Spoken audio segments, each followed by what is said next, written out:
La serie Cosmos, ganadora de los premios Emmy y Peabody, ha sido vista en más de 60 países por más de 400 millones de personas. Esta es una versión actual.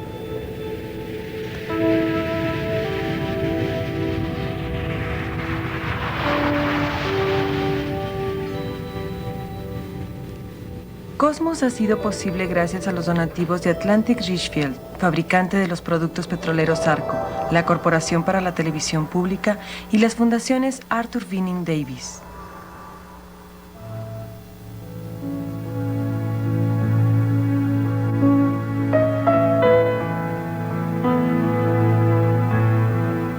Cosmos.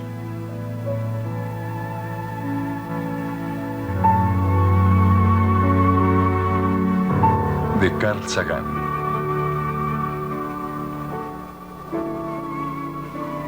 Un viaje personal.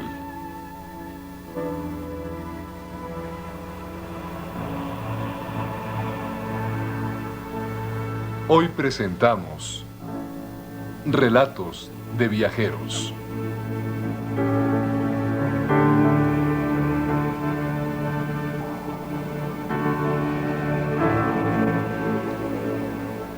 Los viajes de exploración humana al sistema solar exterior están controlados hasta ahora desde un solo lugar en el planeta Tierra, el Laboratorio de Propulsión de la Administración Nacional de Aeronáutica y el Espacio en Pasadena, California. Aquí, el domingo 8 de julio de 1979, la sonda espacial Voyager 2 o Viajero 2 inició su recorrido cerca de Júpiter y sus lunas. Control de orientación radial. Tenemos control. Tenemos control. Sí, no hay problema. Sistemas de cobertura total. ¿Listos para verificación detallada de condiciones? Estamos listos. Registro en ceros. La sonda espacial había sido programada para explorar el sistema Júpiter mediante una secuencia de órdenes radiadas con anterioridad a sus computadoras de a bordo. Potencia adelante en este momento. Sistemas DSE. DSE. Todo listo. De acuerdo. Modo LACP, encuentro lejano. Estamos en toma 210. La última dirección reportada Gracias. fue invertida y el curso era curso 1. Aquí verificamos qué tan fiel es el emisario viajero. ¿Entiende las órdenes? ¿Cómo está su salud, su temperatura, su cerebro, su corazón? En unos 30 minutos, más o menos. Sistemas A. Acaban de completar verificación detallada de condiciones y la nave saldrá siguiendo el cruce del plano de anillos. Enterado, gracias. Las sondas modernas que viajan a los planetas no están tripuladas. Son robots semi-inteligentes bellamente construidos. Los ojos del viajero son 2 cámaras de televisión diseñadas para tomar decenas de miles de fotografías en el sistema solar exterior. Junto con otros instrumentos, están montadas en una plataforma de exploración que apunta a los planetas que pasan. Los cerebros del viajero son 3 computadoras integradas colocadas en medio de la sonda. Se comunica a la Tierra a través de una gran antena de radio montada como una vela. El viajero lleva un mensaje para cualquier civilización extraterrestre que algún día pudiera encontrar en el espacio interestelar. Sus alerones se abren y cierran para ayudar a controlar la temperatura de a bordo. Pero la sonda viaja tan lejos del Sol que no puede depender de la energía solar. En su lugar cuenta con una pequeña planta de energía nuclear aislada del resto de la sonda.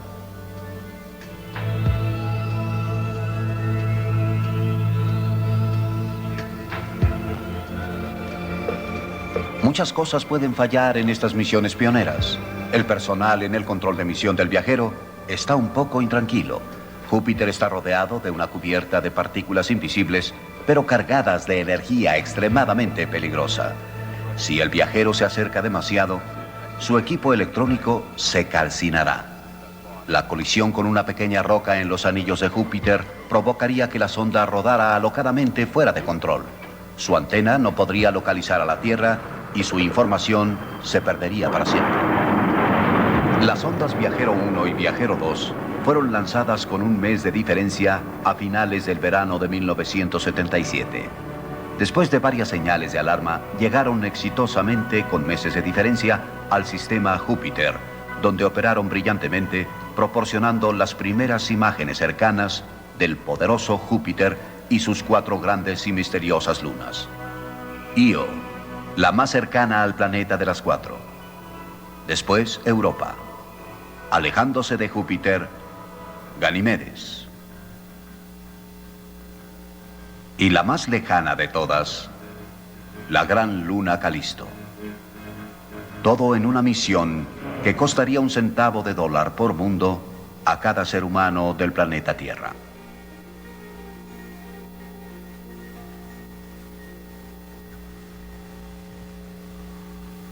El paso de viajero por Júpiter lo aceleró a un encuentro cercano con el planeta Saturno y la gravedad de Saturno lo impulsó hasta Urano. Y así, en este juego de billar cósmico, después de Urano, continuará alejándose más allá de Neptuno, abandonará el sistema solar y se convertirá en una sonda espacial interestelar, destinada a vagar para siempre en el gran océano entre las estrellas. Estos viajes de exploración y descubrimiento son lo último de una larga serie que ha caracterizado y distinguido a la especie humana. En los siglos XV y XVI, se podía viajar de España a las Azores en unos cuantos días, el mismo tiempo que ahora toma cruzar el pequeño canal que separa a la Tierra de la Luna. Entonces se necesitaban unos meses para atravesar el océano Atlántico y llegar a lo que llamaban el Nuevo Mundo, las Américas. Hoy, en este mismo lapso, se puede atravesar el océano del Sistema Solar Interior y realizar aterrizajes en Marte o Venus, que verdadera y literalmente son mundos nuevos que nos esperan. En los siglos XVII y XVIII se podía viajar de Holanda a China en un año o dos, el mismo tiempo que ahora las naves viajero tardan en llegar a Júpiter. En comparación con los recursos de la sociedad, fue más costoso en aquel entonces enviar barcos al lejano oriente que lo que ahora cuesta enviar una sonda espacial a otros planetas. La pasión por la exploración está en el corazón del ser humano. Este impulso de salir, ver, conocer, ha encontrado expresión en cada cultura. África fue circunnavegada por marinos fenicios al servicio de un faraón egipcio en el siglo VII a.C. Las islas del Pacífico fueron colonizadas por navegantes diestros y heroicos de Indonesia. Grandes flotas de endebles embarcaciones partieron de los puertos de la dinastía Ming en China para explorar la India y África. Un siglo después, 3 barcos salieron de España bajo el mando de un navegante italiano para descubrir las Américas. Después, una expedición portuguesa logró navegar alrededor de este hermoso globo azul. Estos viajeros, pertenecientes a muchas culturas, fueron los primeros exploradores planetarios. Han unido a la Tierra en un solo mundo. En nuestra exploración de otros mundos, seguimos sus huellas. Nuestras sondas espaciales son la vanguardia, los precursores de futuras expediciones humanas a otros planetas. Hemos viajado por ese camino con anterioridad y hay mucho que aprender al estudiar los grandes viajes de unos cuantos siglos atrás.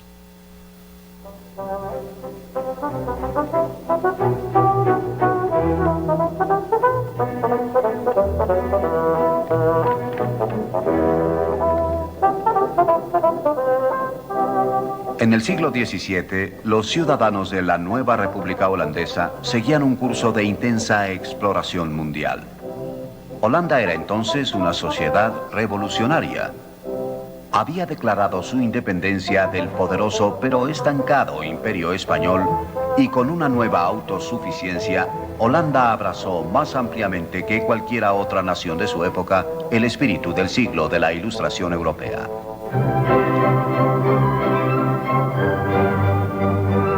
Era una sociedad creativa, racional y ordenada. Pero ya que los puertos y barcos españoles estaban vedados a los holandeses, la supervivencia económica de la pequeña república dependía de su habilidad para construir, tripular y operar una gran flota de buques destinada a la navegación comercial. La Compañía Holandesa de las Indias Orientales era una empresa tanto gubernamental como comercial que enviaba barcos a los rincones más apartados del mundo para adquirir mercancías raras y revenderlas provechosamente en Europa.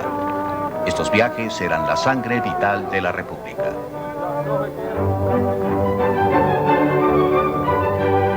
Las cartas y los mapas de navegación se consideraban secretos de Estado. Con frecuencia los barcos partían con órdenes de viaje selladas. La tripulación se embarcaba con destino desconocido a más de un año de distancia al otro lado del mundo. Estas expediciones no solo eran empresas de explotación comercial, aunque de eso hubo mucho. Además de los motivos comunes de ambición, avaricia, orgullo nacional y sed de aventura, a los holandeses también los movía una poderosa curiosidad científica y una fascinación por todo lo nuevo. Tierras nuevas, gente nueva, plantas y animales nuevos. En un año cualquiera, muchos barcos recorrían medio mundo para llegar al lejano oriente en viajes de exploración y descubrimiento de comercio. Viajes que tardaban años en realizar.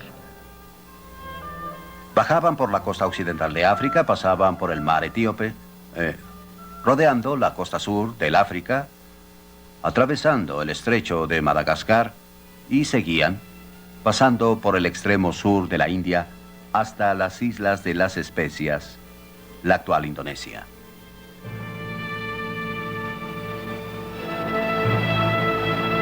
Otras expediciones navegaron al sur y al oriente, hacia Nueva Holanda, más tarde llamada Australia.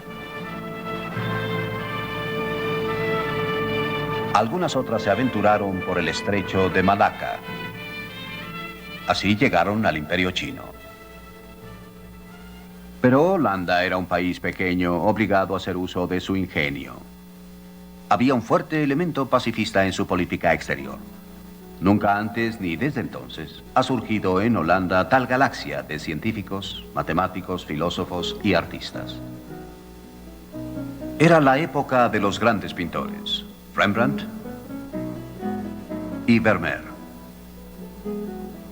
Por su gran tolerancia a opiniones no ortodoxas, Holanda fue un refugio para intelectuales que huían del control y la censura de ideas en otras partes de Europa, así como los Estados Unidos se beneficiaron durante los años 30 por el éxodo de intelectuales de la Europa dominada por los nazis. Y así fue como la Holanda del siglo XVII dio hogar al gran filósofo judío Spinoza, a quien Einstein tanto admiró, a René Descartes, una figura pivote en la historia de la filosofía y las matemáticas, así como a un científico político de nombre John Locke, quien ejercía una poderosa y profunda influencia en un grupo de revolucionarios con inclinaciones filosóficas llamados Paine, Hamilton, Adams, Franklin y Jefferson. La Universidad Holandesa de Leiden ofreció una cátedra a un científico italiano llamado Galileo, que había sido forzado por la Iglesia Católica, bajo amenaza de tortura, a retractarse de su afirmación herética de que la Tierra giraba alrededor del Sol, y no al contrario. Galileo mantenía estrechos lazos con Holanda. Su primer telescopio astronómico se basó en un catalejo de manufactura holandesa. Con él descubrió los cráteres de la Luna, las fases de Venus y las 4 grandes lunas de Júpiter. Al convertirse en una potencia marítima, Holanda llegó a ser un centro de florecimiento intelectual y cultural. El avance en la tecnología de la navegación impulsó la tecnología en general. El avance tecnológico requería una libre búsqueda del conocimiento, de modo que Holanda se convirtió en el editor y librero más importante de Europa. Traducía obras escritas en otros idiomas e imprimía libros que estaban censurados en otros países. Las aventuras a tierras exóticas y el encuentro con sociedades extrañas sacudió a Holanda en su ecuanimidad. Desafiaron la sabiduría prevaleciente y demostraron que ideas aceptadas durante milenios podían estar fundamentalmente equivocadas.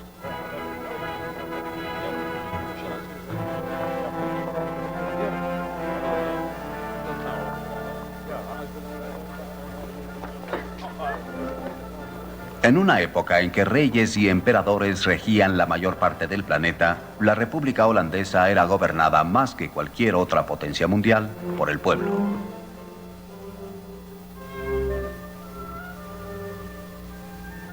Disfrutaban de cierto bienestar material, pero el interior de sus casas, expresado por toda una generación de pintores holandeses, sugiere moderación y discreción.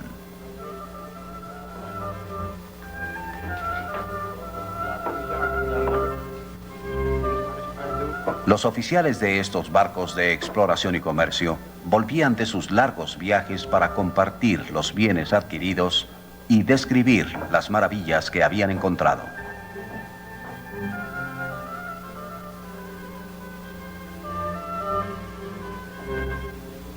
Holanda prosperó en su libertad de pensamiento.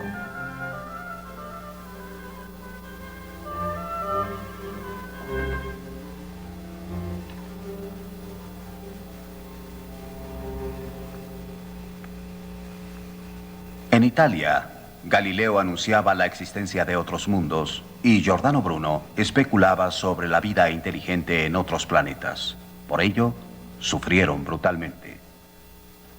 Pero en Holanda, el astrónomo Christian Huygens, que sostenía firmemente ambas ideas, fue colmado de honores.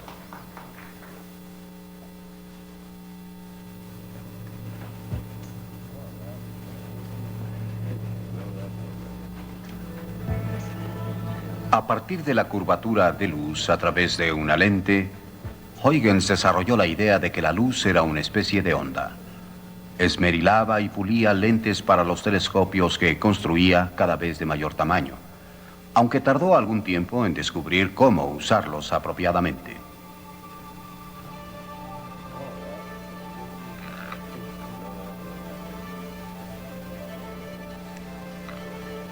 Huygens fue la primera persona en ver un rasgo característico de la superficie del planeta Marte. Fue el primero en especular que Venus estaba completamente cubierto de nubes. Fue el primero en entender la naturaleza de los anillos de Saturno. Saturno está rodeado, escribió, de un delgado anillo plano que en ningún punto toca el cuerpo del planeta.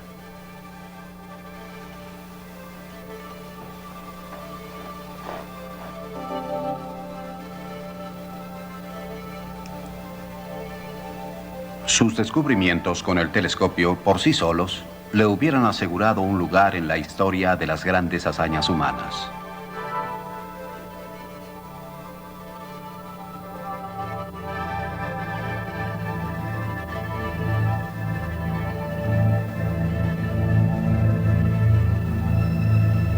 Huygens fue el descubridor de Titán, la luna más grande de Saturno.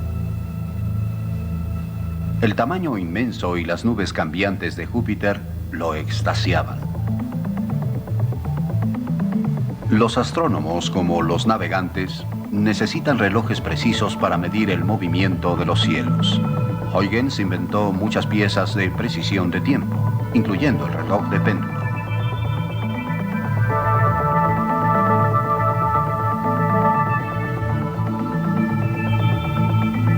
Para ilustrar el universo heliocéntrico de Copérnico, construyó calculadoras que reproducían la precisión de los cielos desde Mercurio hasta Saturno.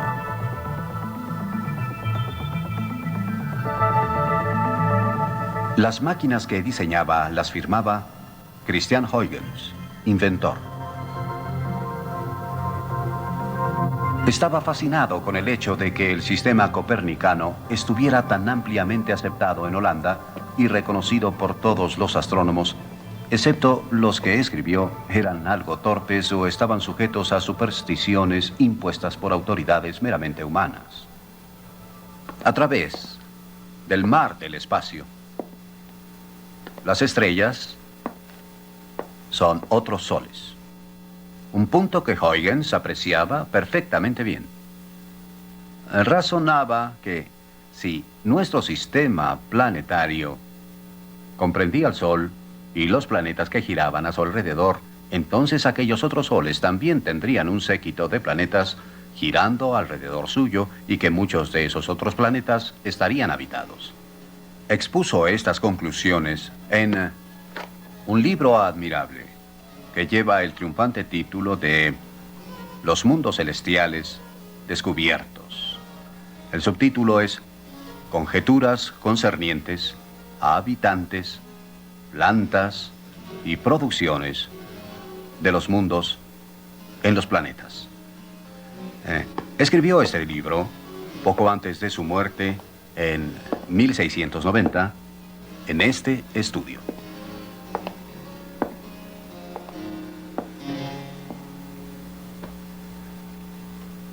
En general, Huygens imaginó que el ambiente de otros planetas y también los habitantes de otros planetas eran muy parecidos a los de la Europa del siglo XVII. Me pregunto si imaginó viajes a esos otros mundos que él, antes que nadie, había podido examinar de cerca a través del telescopio. Tal vez soñó que los viajes de exploración a los planetas serían algún día como los viajes de exploración geográfica de su época y lugar. Imaginó seres extraterrestres de cuerpos y extremidades distintivos y muy diferentes a los nuestros. Sería ridículo opinar, dice, que es imposible que un alma racional pueda morar en otra forma distinta de la nuestra. Podrán ser inteligentes, decía Huygens, aunque de apariencia extraña. Y después especulaba, quizá no demasiado extraña.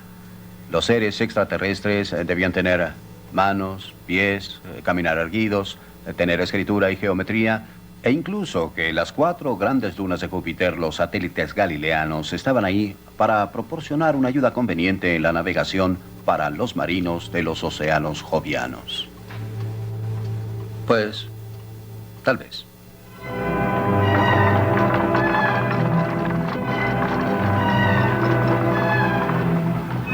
Esa especulación probablemente esté equivocada, pero piensen en un ciudadano del siglo XVII con el valor y la visión para imaginar otros paisajes y otras inteligencias. ¿Habrá en realidad marinos en millones de otros mundos?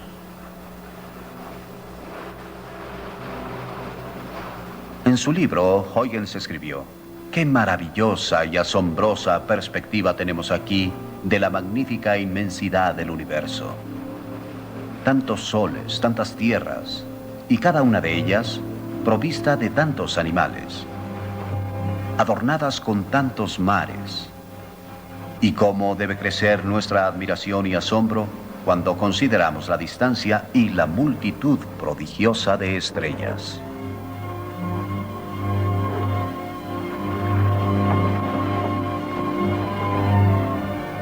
Los holandeses llamaban a sus naves barcos voladores, y las ondas espaciales viajero son sus descendientes, verdaderos barcos voladores con destino a las estrellas, y en su camino explorando algunos de esos mundos que Christian Huygens, un hombre de la Tierra, conoció y amó tanto. Relatos de viajeros. Una de las muchas cosas que traían los viajeros desde hace siglos eran, sin duda alguna, cuentos. Cuentos de tierras extrañas y criaturas exóticas.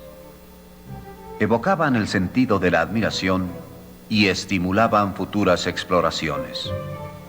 Esos relatos de mundos extraños permitieron que algunos europeos se vieran renovados.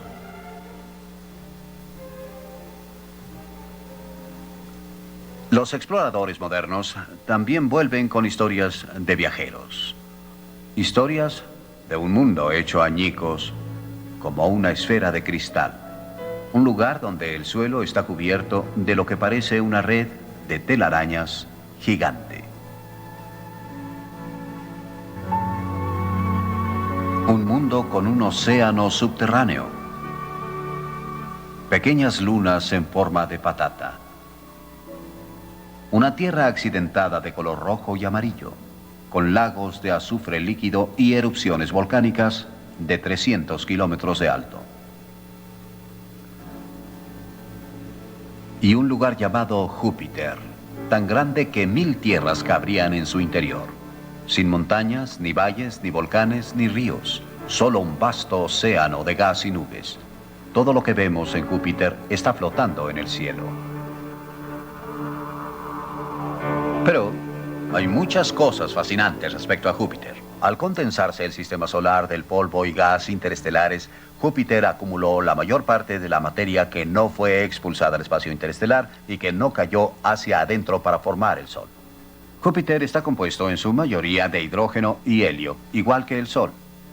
Y si Júpiter hubiera tenido unas cuantas docenas de veces más masa, la materia que lo forma habría sufrido reacciones termonucleares internas y Júpiter habría empezado a brillar con su propia luz. Júpiter es una estrella que falló. De haber llegado a ser estrella, estaríamos viviendo en un sistema biestelar con 2 soles en el cielo y las noches serían menos frecuentes. En la profundidad debajo de las nubes de Júpiter, el peso de capas de atmósfera sobrepuestas producen presiones que son mucho mayores que cualquiera existente en la Tierra. Las nubes son solo esta pequeña capa aquí, en el interior profundo, donde está el área de alta presión. La presión es tan grande que los electrones son exprimidos de los átomos de hidrógeno, produciendo hidrógeno metálico líquido. Pero en el centro de Júpiter puede haber un trozo de roca y hierro, un mundo gigante igual que la Tierra, sujeto a enormes presiones y oculto para siempre en el centro del planeta más grande. Poco antes de que Viajero encontrara a Júpiter, se podía ver al planeta gigante por la noche brillando en el cielo, como lo vieron nuestros antepasados durante el último 1.000.000 de años. Y al venir a estudiar los datos del Viajero que llegaban aquí al laboratorio de propulsión, yo pensaba que Júpiter nunca volvería a ser el mismo, que nunca sería solo un punto de luz en el cielo nocturno, sino que sería para siempre un lugar por explorar y conocer. Ver de cerca las primeras imágenes de un mundo jamás conocido. Este momento es uno de los mayores gozos en la vida de un científico planetario. En las primeras horas de la mañana del 9 de julio de 1979, en los monitores de televisión de tiempo real en el laboratorio de propulsión, empezamos a saber algo de un mundo llamado Europa. Estos son los exploradores modernos, hombres y mujeres entrenados en astronomía, física, geología e ingeniería. Muchos de ellos han dedicado de 5 a 8 años de su vida a esta misión. El modelo de Europa dice que si lo impulsas con líquido, probablemente podrás bombear suficiente energía para conservarlo líquido. El informe Cassini decía que para continuar el calentamiento tenías que comenzar antes de que básicamente Europa se enfriara. Sí, Jim, pero ¿qué me dices de las fugas por las hendiduras? Eso hay que tomarlo en cuenta también. Sí, pero en Europa hay un gemelo, un par de dispositivos. No se puede mirar la superficie de un mundo tan diferente al nuestro sin preguntarse cómo fueron hechos ambos. Rotación hacia afuera es mejor. Viajero nos presentó 6 mundos nuevos solo en el sistema Júpiter. Cuanto más se aprende de otros mundos, más entendemos el nuestro. Especulamos, criticamos, discutimos, calculamos, reflexionamos y nos maravillamos. Volvemos una y otra vez a los datos asombrosos y lentamente empezamos a entender.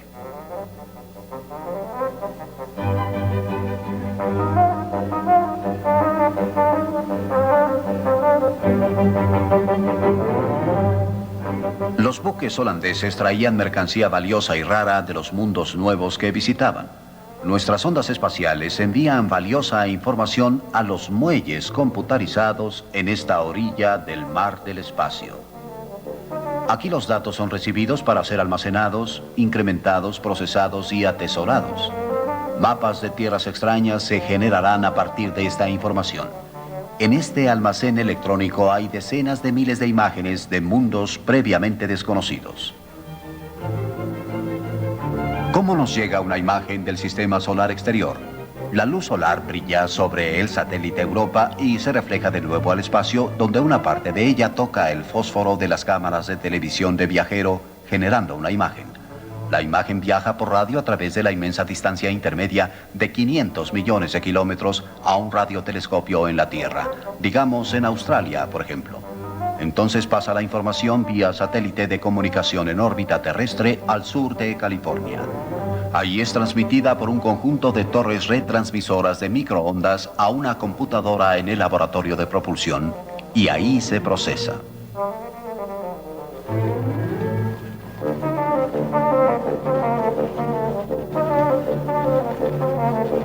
Fundamentalmente la imagen es como una telefotografía de prensa, compuesta de millones de puntos individuales de diferentes tonos de gris.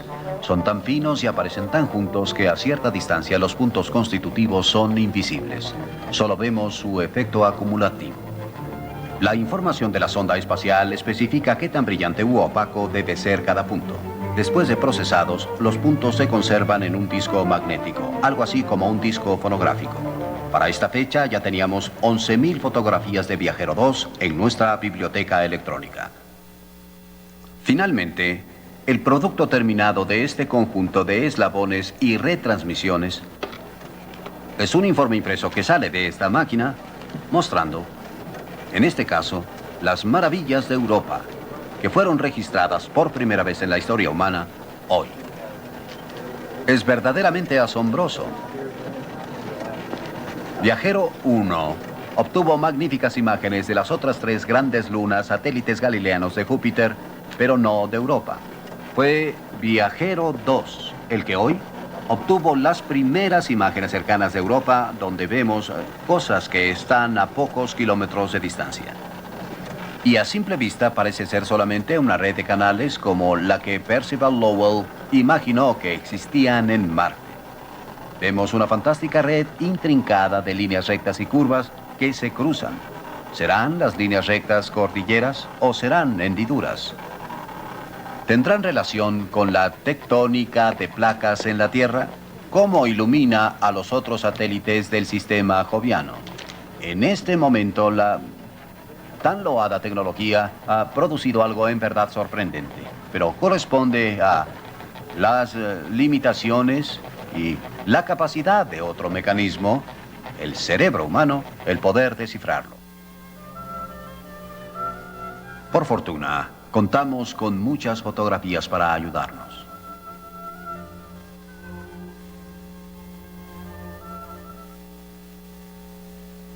El proceso por computadora de las imágenes ha revelado al menos unas cuantas características del satélite Europa que parecen ser cráteres de impacto. Pero algo ha borrado los grandes cráteres. Este proceso también jugó un papel importante en uno de los más asombrosos descubrimientos de Viajero 1 en la luna vecina de Europa, un mundo llamado Io. Incluso desde la Tierra se podía ver que Io tenía un color extraño. Sabíamos que de algún modo se había removido azufre de su superficie y luego expulsado para formar el gran círculo de gas que rodeaba a Júpiter. Entonces Viajero 1 se acercó a Io. Había algunos lugares en Io que parecían bocas de volcanes, pero era difícil estar seguros.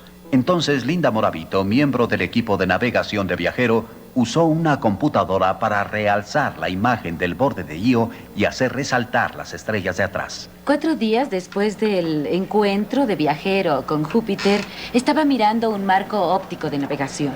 Ahora, al agrandar este cuadrante en particular, pude ver muy claramente una creciente anormal en la esquina superior izquierda, justo fuera del borde de Io. ¿Qué era? El penacho resultó estar justamente en el sitio donde se sospechaba un volcán.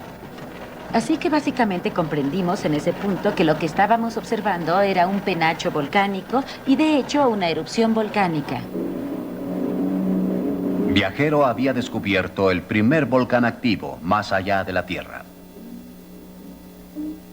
Después descubrimos que Io tiene muchos volcanes. Hay al menos 9 penachos intermitentemente activos, cientos, quizá miles ya extintos.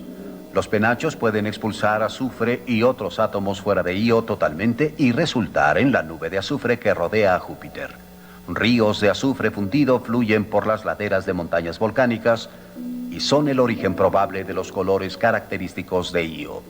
Los volcanes tal vez estén drenando algún vasto océano subterráneo de azufre líquido bajo una superficie de unos cuantos miles de años de antigüedad.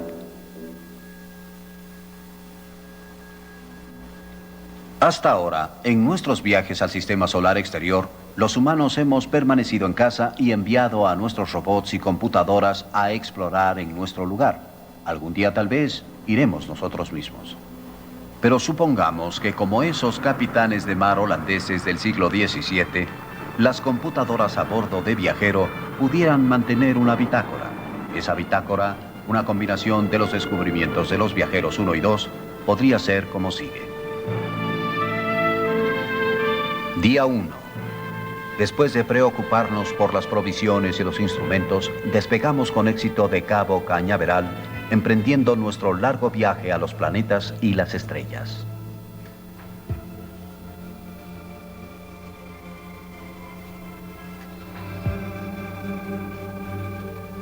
Día 13. Hemos tomado las primeras fotografías de la Tierra y la Luna como mundos conjuntos en el espacio. Una bella pareja. Día 170. Un problema en el brazo que sostiene la plataforma de exploración. Si el problema no se resuelve, nos veremos imposibilitados a tomar la mayoría de las fotografías. Día 207. El problema del brazo resuelto, pero hay una falla en el radiotransmisor principal. Si el transmisor de apoyo también falla, nadie en la Tierra volverá a saber de nosotros. Día 215. Cruzamos la órbita de Marte y entramos al cinturón principal de asteroides. Día 570. Ahora podemos distinguir detalles más finos en Júpiter que los obtenidos por los telescopios de mayor tamaño en la Tierra.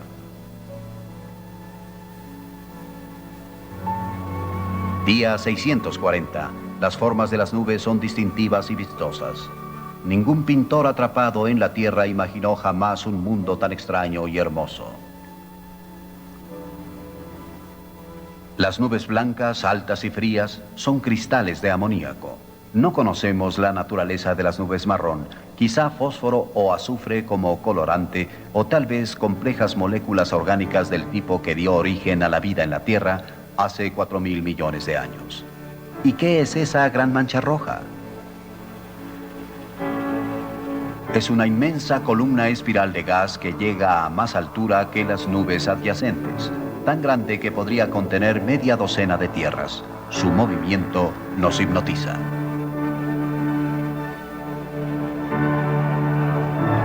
Algunos creen que la mancha roja es un gran sistema de tempestades de 1 millón de años de antigüedad.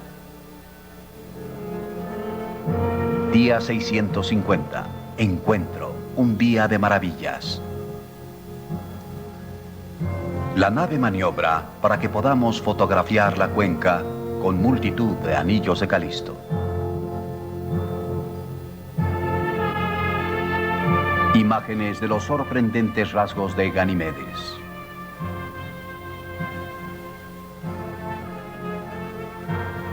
Un recorrido cercano por Europa y una vista del volcánico Io. Con éxito salvamos los cinturones de radiación peligrosa y logramos cruzar el plano de anillos. Mirando hacia atrás, nos maravillamos ante los anillos y vemos el Sol aparecer detrás del planeta gigante.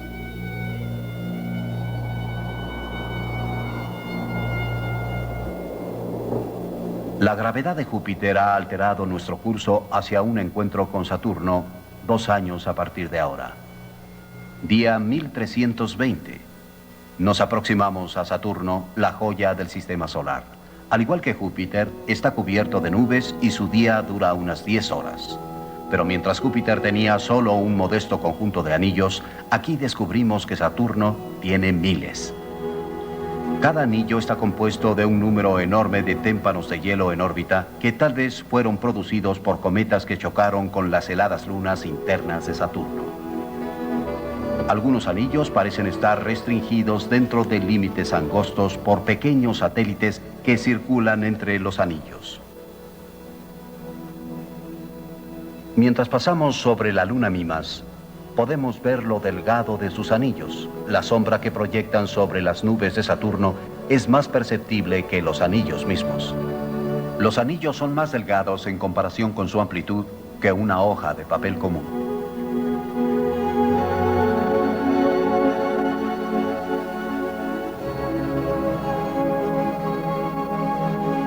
pasamos a corta distancia de las variadas lunas de Saturno, islas en el mar del espacio.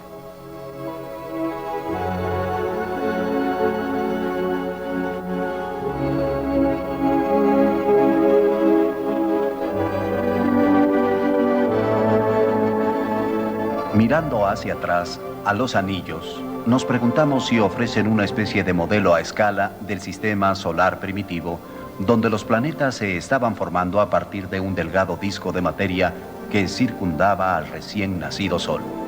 A medida que dejamos el sistema Saturno, pasamos por su gigantesca luna Titán, con una atmósfera más densa que la de la Tierra y nubes de materia orgánica. Más abajo parece haber un océano de hidrocarburos líquidos. Algún día también navegaremos ese océano. La gravedad de Saturno ahora nos ha lanzado hacia un encuentro con el séptimo planeta. Día 3079. 8,5 años después de abandonar las playas de la Tierra, visitamos Urano, un planeta que está de lado, como si en una época remota hubiera sufrido una poderosa colisión con un mundo del tamaño de la Tierra. Las lunas internas de Urano, como Miranda, muestran indicios de una insólita juventud violenta.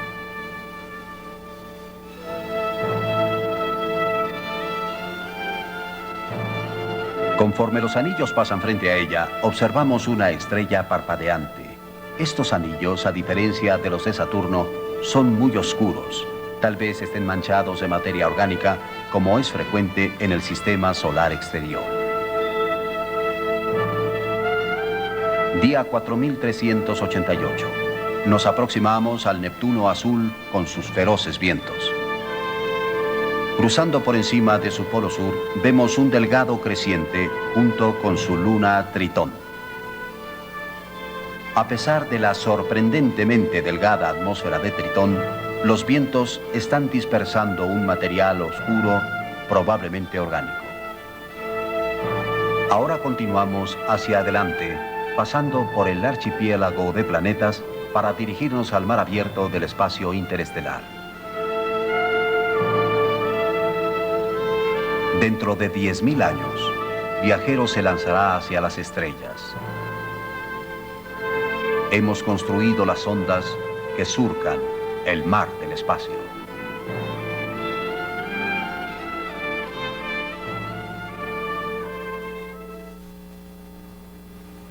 Cosmos actual.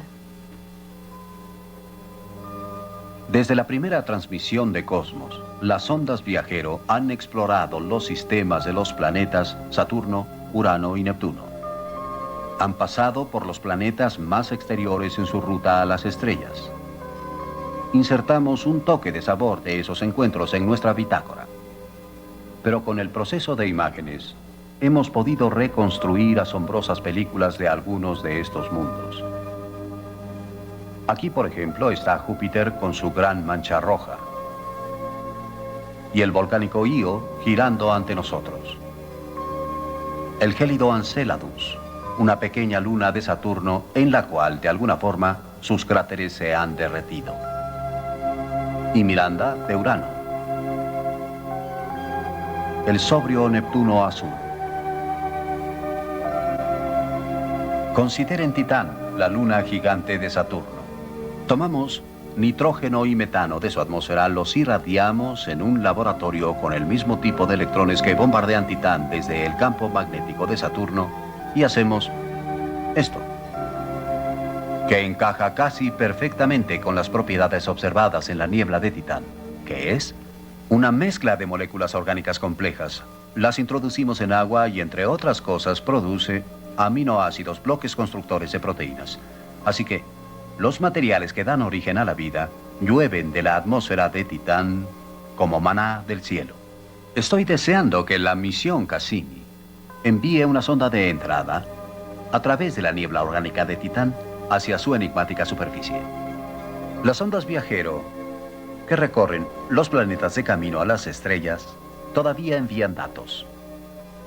Al alejarse de la parte planetaria del sistema solar, Viajero 1 dio un giro para tomar una última fotografía de los planetas del sistema solar y una de esas imágenes era de la Tierra. un pequeño punto azul, fijo en un rayo de sol. Aquí está. Aquí es donde vivimos, nuestro hogar. Los humanos somos una especie y este es nuestro mundo. Es nuestra responsabilidad cuidarlo. De todos los mundos en nuestro sistema solar es el único, hasta donde sabemos, agraciado con vida.